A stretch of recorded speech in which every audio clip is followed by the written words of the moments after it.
we are diving into literature. Today in literature, we are going to look at literary terms, and I have my regular guest, Prof. Anokye, with me. Prof, welcome to the show. Thank you, Ransford.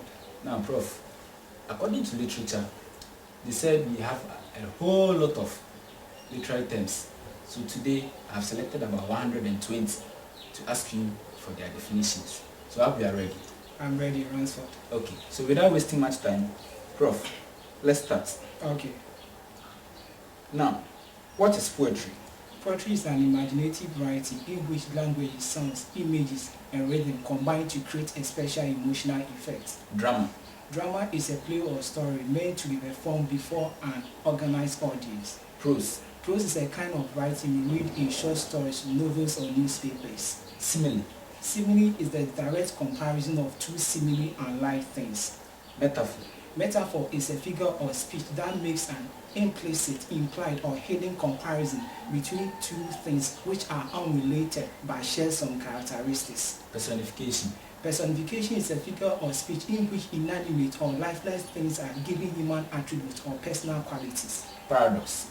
Paradox is a figure of speech that looks absurd, contradictory, or not to be true at first sight, but proves to be true on the second thought. Antithesis. Is the balancing of two contrasting ideas, phrases, clauses, or sentences. Irony. Is the direct opposite of what one says or writes. Hyperbole. It is a figure of speech that uses exaggeration or overstatement to heighten effect. Oxymoron. Oxymoron is a figure of speech in which two sharply contradictory words are used side by side. Euphemism. Is the use of indirect expressions to describe unpleasant things instead of stating them plainly. Rhetorical question. Is a question asked without expecting an answer, or the answer is already given in the question. Climax.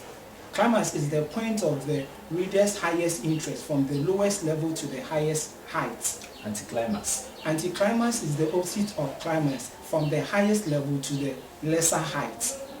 Okay. Metonymy.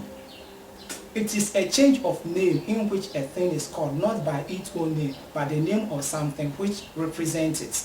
Allusion. Is a reference to a person, place, thing, or event which a writer expects the reader to recognize and respond to. Apostrophe. Is a figure of speech in which something non-human, dead person, or abstract thing is addressed directly. Onomatopoeia. Is the use of sounds. Onomatopoeia has to do with words involving sounds. Alliteration. Is the repetition of initial consonants, sounds, or letters. Assonance. Is the repetition of similar vowel sounds. Rhyme. Rhyme is the repetition of sounds in two or more words or phrases that appear close to each other in a poem. Rhyme scheme. Is the pattern of rhymes in poetry. Rhythm. Is the arrangement of stressed and unstressed sounds in speech and in writing. Meter. Is the arrangement of stressed and unstressed syllables in poetry. Okay. Vision. Is a description of an event or scene which though not actually present, natural, but lies in the mental eye of the reader. Inversion. Is the change in the usual order of words. Epigram. Epigram is a brief and pointed expression which at once calls our attention. Setting. Refers to the time and place in which events in a short story occur. Tone. Is the attitude a writer takes towards his or her subject. Plot. Plot refers to the sequence of events in a story. Okay. What is mood? Mood is the emotional feeling in a literary work. Style. Style refers to the author's way of writing. Theme. Is the main idea of a story. Okay. Atmosphere. It is the prevailing mood in a literary work. Subject matter. Is the content of piece of writing. Structure. Is the way a story has been built. Moral. Is a lesson taught in a literary work. Suspense. Is a technique used by a writer that makes the viewers or writers uncertain about something that will occur. Folktale. Is an old story that is handed down orally or by word of mouth. Point of view. It is the vantage point or angle from which a narrative is told. Characterization. Refers to the techniques that a writer or an author uses to develop the personalities of characters. Flashback. It is a scene in a literary work that goes back to acquaint readers about events that happened earlier in a work of literature. Riddle. It's a short statement that does not identify its subject but gives enough clues for the reader to recognize the subject. Autobiography. It's a detailed account of a person's life written by himself. Biography. It is a detailed account of a person's life written by another person. Comedy. It is a play that ends happily. Tragedy. It's a play with sad endings. Tragicomedy. It's a play that ends with mixed feelings. Fiction. It's a type of work of literature based on imaginary characters or events. Non-fiction.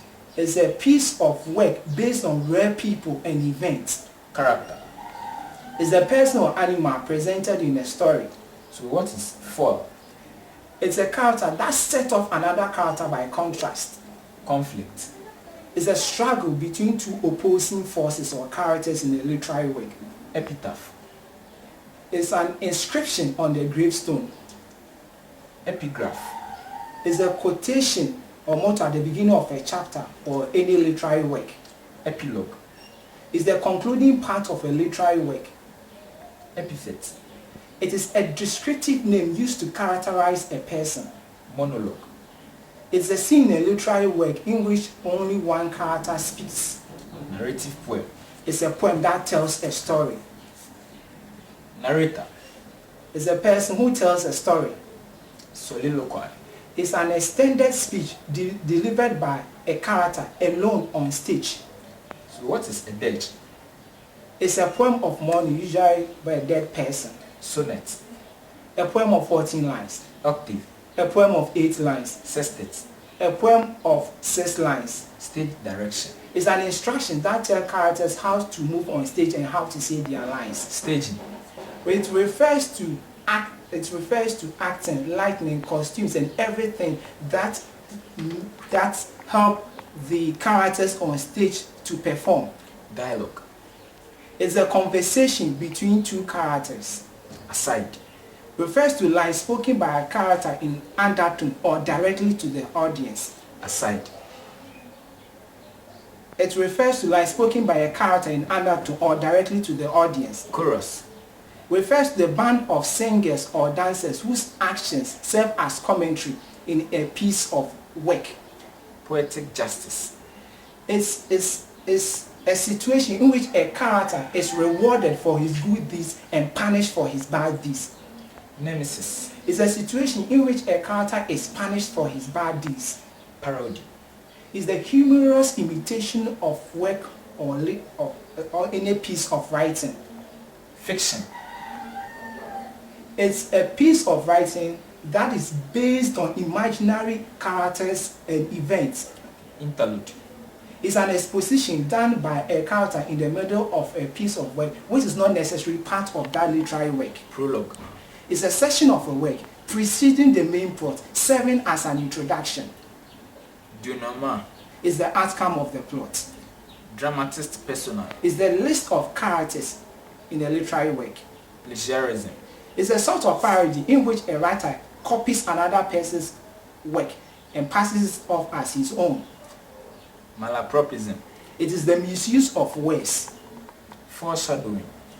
It's a hint given a literary work that will tell the viewer's audience about what is to happen or what is to come. Pathos. It's the feeling, is a technique that makes the viewers feel pity for a character. Limerick. It's a humorous 5-line poem. Eulogy. It's a piece of writing that is meant to praise a character or a person. Hero. It's the central character in the literary work. Protagonist. Protagonist is the chief character in a piece of any literary work. Antagonist. is a character who is in conflict with the protagonist. Ellipsis. Is a technique used to avoid repetition of something in a literary work. Jester. Is a character who causes amusement or laughter in a literary work. Anecdote.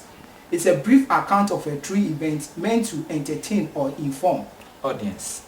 People watching any piece of work or watching a play. Cue. Is the last words of authors which used to show who is to come or to say something. Stage. Stage refers to a raised platform in a theater where characters stand to perform plays and other entertainment programs for people to watch. Mime. Is the use of facial expressions and gestures in dramatic performance without uttering words. Theater. Refers to a special building in which there is a stage where plays and other entertainment programs are performed for people to watch. Costume. Refers to the attire worn by characters. Pseudonym. Is the name taken by authors instead of taken by an author instead of his or her real name. Episode.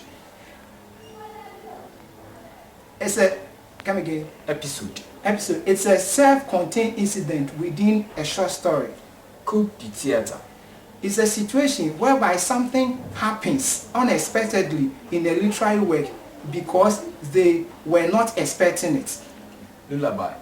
It's a song sung to put babies to sleep. Genre. Refers to types or kinds. Mimicry. It's the act of imitating the behavior of a character. Proverb. It's a popular short saying with words of advice or warning. Villain. It's a character who is considered wicked or wrongdoer. Connotation. Refers to all the emotions and situations that a word or phrase may arouse. Denotation. Is a dictionary or literary meaning of words. Stanza. A group of lines forming divisions in a poem. Tale. Is a spoken or written narrative usually less complicated than a short story. Dialect. Refers to a special form of speech that belongs to a group of people. Fantasy. It's a fictional event that could not occur in real life. Inference. It's a conclusion that can be drawn from available information. End-stopped line. It's a line in poetry in which the meaning occurs at the end of the line. Run on line. It's a line in poetry in which the meaning continues beyond a particular line. Canto.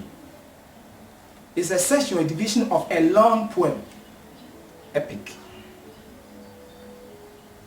It's a narrative that tells about the deeds of great heroes. Epic hero. Is the most important character in epic. Okay. And the last one, myth. It's an old story that explains the belief of a particular group of people. Prof, thank you very much. You are welcome, Ransford. Okay, viewers, Prof has shown that indeed he is a real gem. And in fact, I'm really amazed about such performance, and so do you. Now, what I want to tell you is keep sharing and subscribing to Anokye TV, where we have good programs and interesting programs for you. Stay safe. Bye-bye.